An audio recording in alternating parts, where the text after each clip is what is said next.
Vous avez peut-être eu la chance de lire aujourd'hui sur le site Internet de Radio-Canada un texte de ma collègue Sophie Bernier. Elle fait une incursion dans une maison très spéciale. 6 familles ont fait le choix de s'installer à Trois-Rivières dans une grande maison divisée en plusieurs logements. Audrey-Anne Beauchamp et Gabrielle Hamelin-Roussel, vous êtes donc les représentants de 2 de ces 6 familles qui se sont installées donc dans cette maison à Trois-Rivières. C'est un modèle différent, vraiment différent que vous proposez. C'est quoi vivre dans une commune en 2025? Bien, oui, d'abord, j'aimerais rectifier le terme que nous, on utilise, en fait, parce qu'il y a plusieurs gens qui font allusion à une commune. Nous, on se nomme une communauté intentionnelle parce qu'on a intentionnellement décidé de vivre ensemble, collectivement. Donc, ça ressemble à quoi? C'est 6 familles qui vivent sous un même toit, mais dans 5 logements distincts.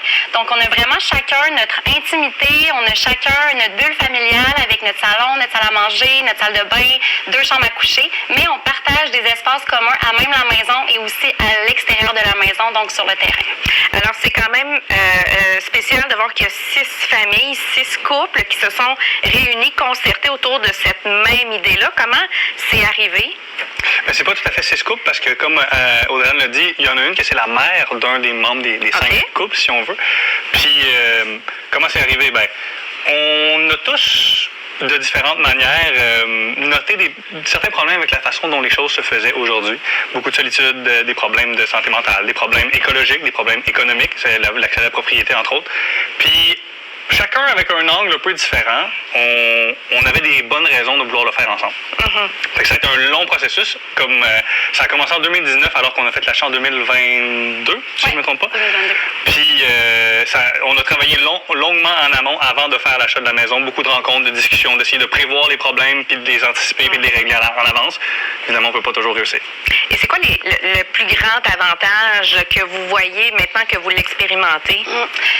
Moi, j'aurais envie de dire, bon oui, le partage, l'amour qu'on reçoit de tout le monde, la cohésion, mais aussi le développement personnel, en fait.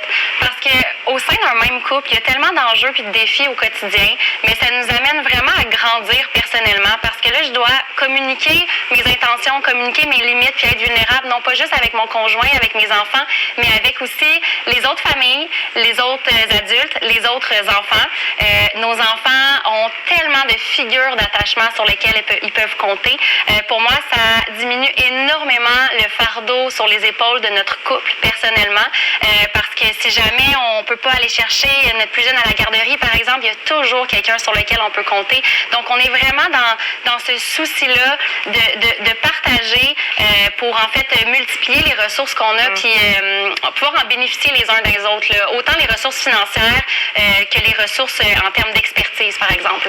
En contrepartie, quand vous dites on a essayé de penser à tout, il en est question là, dans le texte de Sophie que les gens peuvent lire sur le site Internet, mais il y a aussi la notion de vivre ensemble, de bien communiquer. Vous arrivez tous avec votre bagage de vie différent. Il y a des zones de conflit potentiels. Comment vous réglez ça? On a des mécanismes à l'interne pour le faire, mais un des avantages qu'on a sur peut-être d'autres groupes comme les condos, ces choses-là, c'est qu'on était déjà des amis avant. On n'a pas fait ce projet, on n'aurait pas fait ce projet-là avec n'importe qui. On avait construit ce projet-là en sachant qu'on avait des choses en commun. On avait mis sur pied une liste de valeurs qu'on trouvait importantes, puis qu'on a mis comme le cœur du projet. On s'est choisi. C'est ça, on s'est choisi.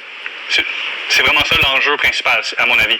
Les problèmes qui viennent de la communication sont réglés, entre autres, par des choses comme les médiateurs. On a mis en place un système de médiateurs qui a été utilisé à quelques reprises. On a quelque chose qui s'appelle qui s'appelle les cercles d'empathie. C'est pas des vrais cercles d'empathie parce qu'on n'est pas formé pour faire ça.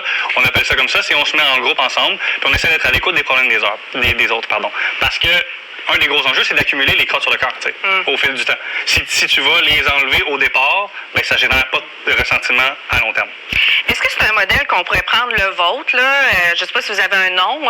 Oui, on s'appelle Écolution. L'écolution. Est-ce que c'est un modèle qui pourrait être utilisé par d'autres familles, d'autres groupes qui pourraient répéter exactement la même chose? Ou si c'est vraiment calqué sur qui vous êtes, sur l'amitié l'amitié qui vous unit? Ben moi, j'aurais tendance à dire, puis Gab, tu me diras si ça te rejoint, mais que c'est un mélange des deux, un beau mélange des deux en fait. Parce que c'est une des raisons principales pour lesquelles on est ici aujourd'hui, c'est aussi pour aller inspirer d'autres familles, d'autres jeunes de notre âge, non pas à reproduire exactement le même modèle qu'on a choisi, mais à se dire, hey, c'est possible. Il y a une solution autre que le modèle actuel de la famille nucléaire où est-ce que les couples finissent par se séparer. Il y a tout plein d'enjeux auxquels on fait face en ce moment dans la société, mais il y a aussi, c'est sûr, l'aspect de notre unicité propre, individuellement, mais collectivement, on est qui, c'est quoi les valeurs, fait que je pense que c'est un beau mélange des deux. Merci beaucoup à vous deux d'être passés par nos studios. Ça fait plaisir. Merci.